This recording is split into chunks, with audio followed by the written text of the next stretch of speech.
Hai,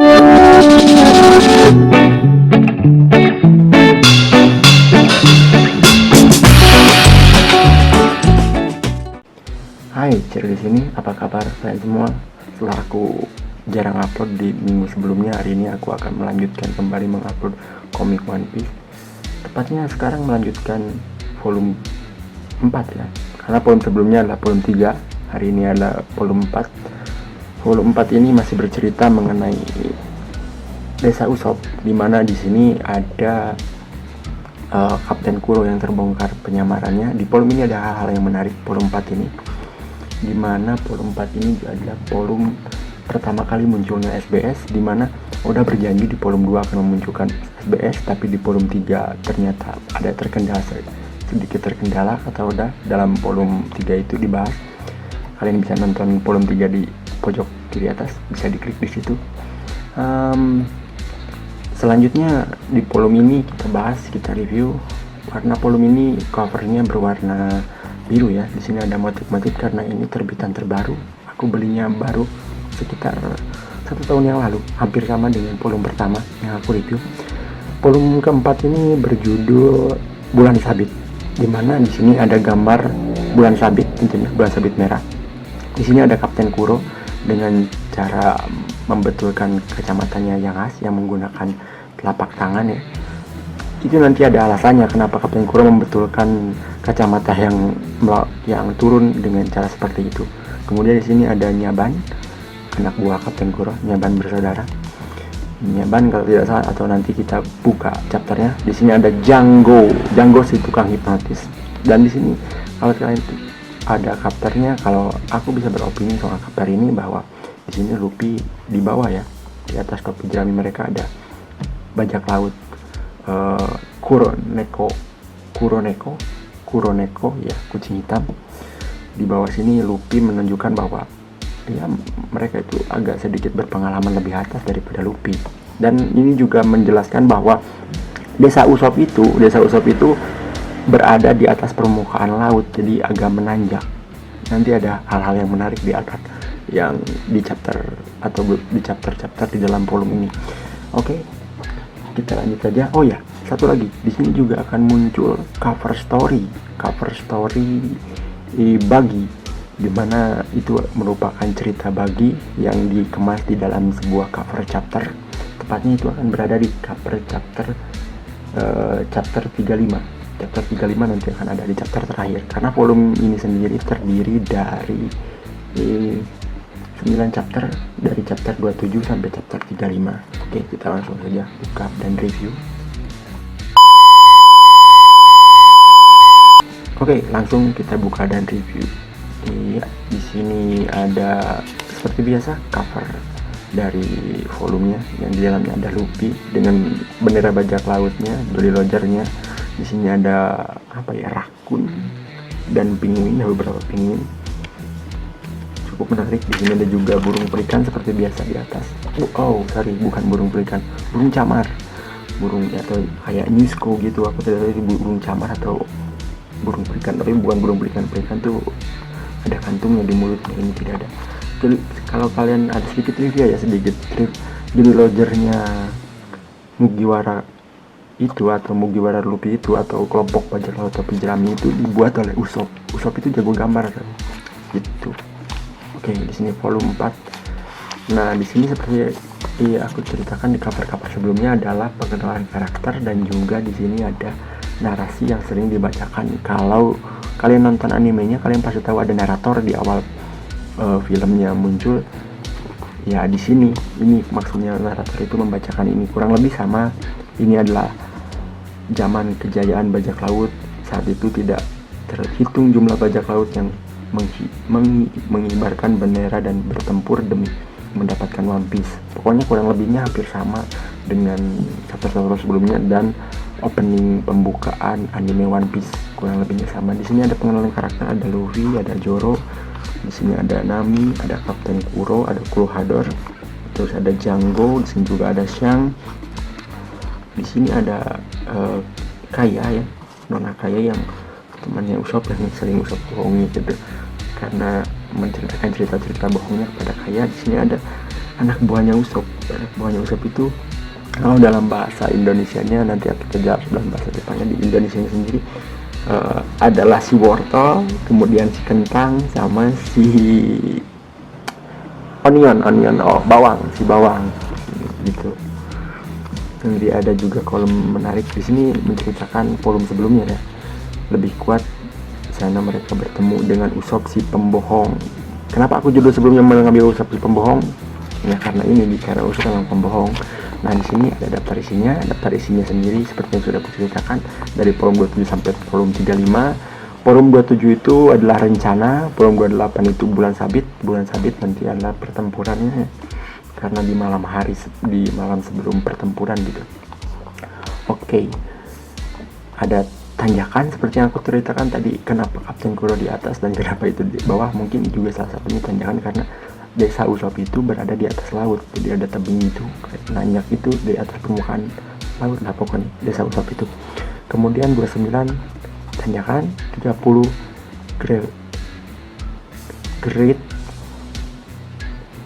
ya, 30 grid, 31 kebenaran, 32 bencana, 33 pria tanpa suara, maksudnya Kurohador ini pria tanpa suara. Kemudian 34 Kurohador si kepala pelayan. Di sini terbongkar mungkin kepala pelayan Kurohador dan lain-lain, nanti kita bahas satu-satu. Nah di volume 35 lah cukup menarik karena ada cover story, di mana cover chapternya menceritakan mengenai perjalanan bagi yang dilempar oleh Luffy ya. Oke, di sini ada tanjakan baru. Iya, aku tidak salah kan, tanjakan baru. Oke, kita lanjut ke chapter 27 yaitu rencana. Di sini ada Zoro Santoryu dengan hewan asal kanguru itu. Iya, kanguru. Hewan asal Australia yang namanya kanguru. Di sini ada Yontoryu. Nanti Zoro juga akan melawan Yontoryu ya. Pengguna 4 pedang. Di sini ada pengguna 4 pedang, Zoro pengguna 3 pedang melawan pengguna 4 pedang. Si ibu kanguru dan anak kanguru. Udah itu suka sekali menggambar binatang ya di cover story-nya. Di cover chapternya. Udah tuh suka sekali menggambar. Dan kalau aku beritahu satu hal trivia sedikit. Kalau tenda-tenda pertempuran samurai itu ya, atau Bushido itu ya, orang-orang pemegang prinsip Bushido itu, mereka itu menggunakan tenda yang atapnya tidak tertutup. Kenapa? Karena kalian tahu kepercayaan orang Jepang waktu itu Shinto. Karena menyembah dewa matahari, mereka membiarkan matahari untuk menyinari mereka. Jadi tendanya itu cuma dinding aja, atasnya terbuka gitu. Oke, lanjut. Sini ada Jolly Roger-nya juga. Oke, di sini Usopp dikejar-kejar dan pokoknya di sini Usopp ya, itulah resiko seorang pembohong, tidak dipercaya ketika mengatakan kebenaran ya tidak dipercaya. Nah ini cukup menarik. Inilah pojok SBS yang dijanjikan Oda. Kita bacakan ya, atau kita ringkas sedikit. Di sini Oda bilang bahwa akhirnya kolom SBS yang kuumumkan di volume 2 muncul juga. Terima kasih kiriman surat-surat yang begitu banyak. Oda mendapatkan kiriman surat yang banyak katanya. Kurang lebih intinya dari kemudian yang ini aku ringkas saja. Supaya memudahkan menjawab pertanyaan dari para pembaca, aku akan memakai huruf P untuk pembaca untuk pertanyaan, dan O untuk Oda untuk jawaban. Aku akan menjawab pertanyaan dari surat dan kartu pos yang masuk secara acak katanya. Kemudian ada pertanyaan juga, berapa umur Luffy, Zoro, Nami, dan Sang katanya. Ini pertanyaan dari pembaca ya. Kata Oda, umur Luffy itu 17, umur Zoro itu 19, dan umur Nami itu adalah 18 tahun. Jadi yang paling tua itu Zoro ya. Kemudian untuk umur Sang katanya, kalau dihitung dari 10 tahun sebelumnya, 10 tahun sebelum maksudnya waktu Luffy masih kecil ya, umur Sang itu katanya 27 tahun gitu.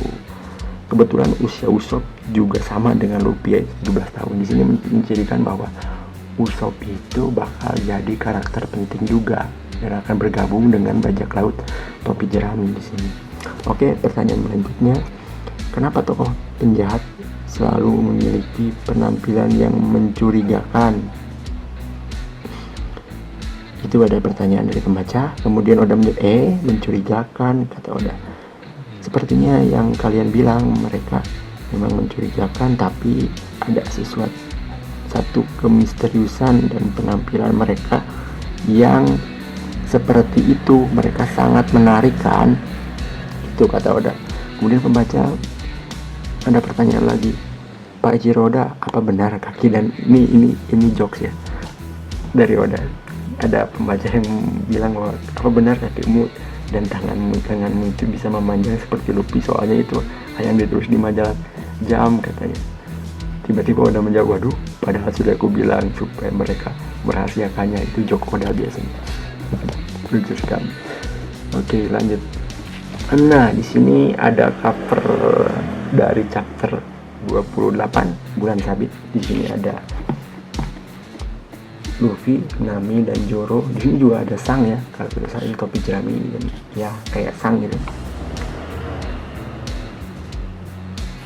Di sini ada tulisan sesuatu. Tulisan-tulisan ini biasanya selalu ada mengandung arti dan makna, tapi tidak semua. Di sini juga ada anak buah Usop, si wortel, si kentang, si apa ini, si bawang.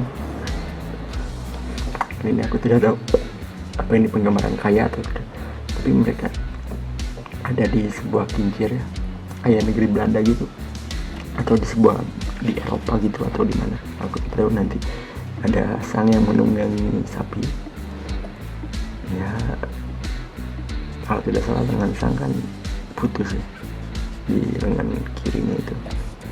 Oke, di sini ada village, dia desa mungkin kalau ini. Oke, lanjut. Ya ini ada beberapa bulan sabit ini. Seperti judulnya Bulan Sabit. Di sini ada beberapa gambar bulan sabit di malam sebelum penyerangan. Ya, di sini Kurohador menunjukkan jati dirinya. Kapten Jango juga bersiap. Oke. Iya, ini dia bajak laut Kuroneko. Neko Kuro atau Kuroneko, nanti akan dijelaskan balon penjelasannya. Ya, terus iya ini SBS lagi. Oh, ngomong-ngomong soal SBS ya, SBS itu kalau dalam bahasa Indonesia diterjemahkan di komik itu silahkan bertanya sepuasnya. Tapi kalau di bahasa Jepang sendiri, Shitsumon o Bosu Suru, Shitsumon o Bosu Suru, artinya pertanyaan yang dicari gitu. Kalau kurang lebih terjemahan kasarnya kayak gitu. Oke, di pojok sebelah sini ada beberapa pertanyaan. Pembaca menanyakan, saya ingin bertanya, Oda Sensei, apa yang Anda lakukan dengan semua kiriman dari penggemar Anda? Oke, lanjut. Masih membahas mengenai pojok SBS. Saat ini ada beberapa penanya. Kata pembaca, saya ingin bertanya, Oda Sensei, apa yang Anda lakukan dengan semua kiriman dari penggemar Anda? Oda menjawab, semua ada di kamarku. Ngomong-ngomong, aku masih membaca semua surat dan kartu pos yang datang. Benar-benar membuatku segar. Loh, tidak berlebihan kalau aku katakan bahwa surat-surat ini yang membuatku tetap ingin menjadi seorang komikus. Terima kasih banyak. Kemudian ada pembaca yang bertanya lagi, benarkah bahwa nama Zoro berasal dari nama bajak laut terkenal Francois Lolonois? Tepat sekali, kata Oda. Aku mau mengambil dari nama Francois Lolonois, bajak laut paling kejam yang juga dijuluki bajak laut Karibia. Nama Morgan dan nama Afida juga aku ambil dari nama tokoh bajak laut yang benar-benar ada, katanya. Kemudian ada pertanyaan lagi mengenai rambut Bagi ya. Saya ingin bertanya tentang Kapten Bagi. Benarkah rambut asli Bagi adalah yang muncul dari kedua sisi topinya? Bukan menguncir ya, tapi muncul dari sisi kanan kiri topinya, kata penanya. atau itu cuma sekedar hiasan. Saya benar-benar ingin tahu katanya. Kalau itu memang rambut asli,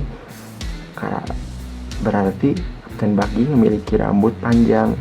Oda menjawabnya, benar, banyak sekali yang sering bertanya hal ini. Mungkin gambar berikut akan membantu lebih jelas. Ngomongnya gini, mati kau, kata Kapten Buggy. Di sini ada tulisannya, mati kau. Kemudian di sini, oi, kembalikan topiku. Nah ini beginilah dikuncir, rambut Buggy itu dikuncir dua kayak gini kalau nggak pakai topi ya. Ya ini memang rambut yang asli katanya gitu. Oh di sini kemudian ada chapter 29 yaitu dengan judul chapternya Tanjakan. Di sini Nami, Luffy dan juga Zoro tampak menyelami sebuah gunung es ya. Ada beberapa salju, bukan gunung es, gunung bersalju di sini. Iya gunung es lah. Menurunnya dengan menggunakan apa itu namanya, snowboard, menggunakan snowboard menuruni gunung. Dan kalau kalian perhatikan sebenarnya baju Nami yang kotak-kotak ini nanti akan dipakai Nami ketika bertemu di arc-nya Pulau Drum Island untuk mencari dokter di mana Nami terluka ya. Di sini bajunya akan baju yang sama, baju kotak-kotak ini. Di sini Zoro. Di sini Luffy tampak bergaya, jin topinya diikat pada papan snowboardnya. Di sini ada Zoro yang tampak bersantai duduk bersila. Oke, kayak gitu. Hanya ini yang bisa aku berikan penjelasannya. Nanti ada beberapa penjelasan. Di sini juga nanti di SBS dibahas mengenai chapter sebelumnya. Nanti akan dijelaskan. Oke, di sini bajak laut. Dan sayangnya mereka menggunakan oli atau jenis minyak untuk melumuri jalan yang curam itu. Tapi ternyata ini sebelah selatan. Ternyata bajak laut itu menyerang di utara. Konyol sekali kan, mereka harus lari ke arah yang sebaliknya. Iya, bajak laut Neko Kuro atau Kuroneko kalau salah, Kuroneko kan. Ya SBS, pojok SBS kembali. Di sini pojok SBS-nya ada beberapa pertanyaan. Di sini kenapa Luffy tidak pernah memperlihatkan perasaan gugup? Itu ada pertanyaan dari ini. Oda menjawab kemudian, itu pasti karena dia sangat bodoh. Dia menjawab seperti itu. Harta karun Luffy adalah topi jerami. Apa harta karun Oda Sensei juga sebuah topi jerami katanya? Bukan. Tolong beritahu. Harta karunku tentu saja itu adalah kalian semua para pembaca. Kata Oda menjawab bahwa harta karun Oda adalah para pembaca, kata Oda. Kemudian ada pertanyaan, kenapa bentuk rambut Moji seperti itu? Oda menjawab, sejak lahir dia memang seperti itu dan hanya dua bagian itu yang tumbuh besar, maksudnya telinganya ya. Kalau dibiarkan bisa-bisa dia jadi mirip kelinci kayak gini. Kalau ini dibiarkan panjang jadi mirip kelinci. Kemudian aku sudah memikirkan jurus baru untuk Luffy. Jurus pertama, menggunakan jurus balon gomu-gomu supaya badannya menggelembung kan. Kemudian yang kedua, lalu gunakan jurus pistol gomu-gomu atau salah satu pedang Zoro untuk membuat lubang di tubuhnya. Yang ketiga, lalu timbul ledakan besar. Nama jurus itu adalah bom gomu-gomu. Jadi Luffy menggelembung kemudian ditusuk dengan menggunakan pedang Zoro lalu meledak. Terima kasih untuk idenya, tapi kalau begitu bisa-bisa Luffy mati. Ya bodoh sekali idenya Luffy mati, emang bener. Di sini tulis great. Great di sini ada cover story, bukan cover story ya, cover chapter mengenai robot Luffy, robot Zoro dan robot Nami yang raksasa ya tentunya di sini. Apa ini akan merujuk pada sesuatu atau merujuk pada manga atau sejenisnya? Karena nanti akan kuceritakan kenapa aku bilang seperti itu, karena ternyata gambar yang waktu itu aku bahas adalah merujuk pada sesuatu. Nanti kita ceritakan di SBS. Ada di SBS 11 ini sebentar. Ada pojok SBS lagi.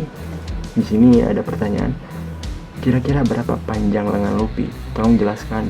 Lumayan panjang, saat ini panjangnya bisa mencapai 72 gomu-gomu. Maksudnya 72 buah gomu-gomu gitu. Lalu Luffy pernah mengatakan padaku bahwa dia akan berusaha keras supaya bisa mencapai panjang 100 gomu-gomu. Kemudian pertanyaan lagi, salam kenal. Berkat Oda Sensei, saya bisa lulus ujian maksud SMU. Terima kasih banyak kok. Sama-sama. Kata Oda Sensei. Kemudian pertanyaan lagi, bagaimana Anda memilih nama untuk karakter-karakter ciptaan Anda? Terus Oda Sensei menjawab, aku memilih nama yang terdengar enak bagi masing-masing karakter. Bisa dari nama tokoh bajak laut sungguhan, bisa juga tidak. Kemudian ada pertanyaan lagi, mengapa Luffy tidak pernah membunuh musuh? Dia sama sekali tidak membunuh Moji, Helmeppo maupun Kapten Morgan. Pada akhirnya Kapten Morgan dibunuh oleh Zoro. Mengapa? Oda di sini menjawab bahwa sebenarnya ada jawabannya kayak gini. Oke. Pertanyaan bagus. Pertama, Kapten Morgan masih hidup. Kapten Morgan masih hidup, tapi sampai sekarang kita tidak pernah ditunjukkan Kapten Morgan ya. Di volume terbaru pun masih belum ada Kapten Morgan, hanya ada beberapa cover story sih, itu pun cuma sekilas. Masih hidup katanya. Para mantan anak buah telah menjebloskan ke penjara. Mengapa aku tidak mematikan tokoh ini? Karena di era itu manusia mempertaruhkan nyawa demi keyakinan diri masing-masing. Luffy lalu terlibat dalam pertempuran itu dan menghancurkan keyakinan musuh-musuhnya. Saat keyakinan mereka hancur dan mengalami kekalahan, mereka akan mengalami penderitaan yang lebih besar dibandingkan dengan kematian. Menurutku, bagi seorang bajak laut, masalah menang kalah lebih penting daripada membunuh atau tidak. Jadi Oda Sensei kenapa tidak pernah membunuh musuh-musuhnya? Karena Oda Sensei, pertama, alasan ini bisa dipakai. Kedua, Oda tidak mau membiarkan karakter itu mati begitu saja.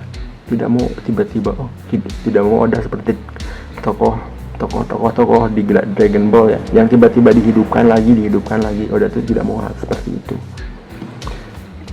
Oke, iya, di sini ada kebenaran. Nah, di sini ada Nami yang sedang tertidur dengan perhiasannya, tapi kelihatan terbuat dari awan. Kemudian ada Zoro juga yang sedang minum sake seperti biasa. Terus ada juga Luffy yang di atas kapal. Mungkin kapal ini yang nantinya akan jadi kapalnya kru bajak laut topi jerami. Di sini desainnya hampir sama, hanya saja tidak ada kepalanya kan. Kapalnya kan akan didapatkan di desa Usopp ya, akan diberikan oleh Mary si pelayannya Nona Kaya itu. Oke. Ya di sini juga ada di Pulau Awan, atau mungkin menunjuk pada Skypiea ya. Aku tidak tahu juga, nanti lebih lanjutnya akan dibahas. Oke.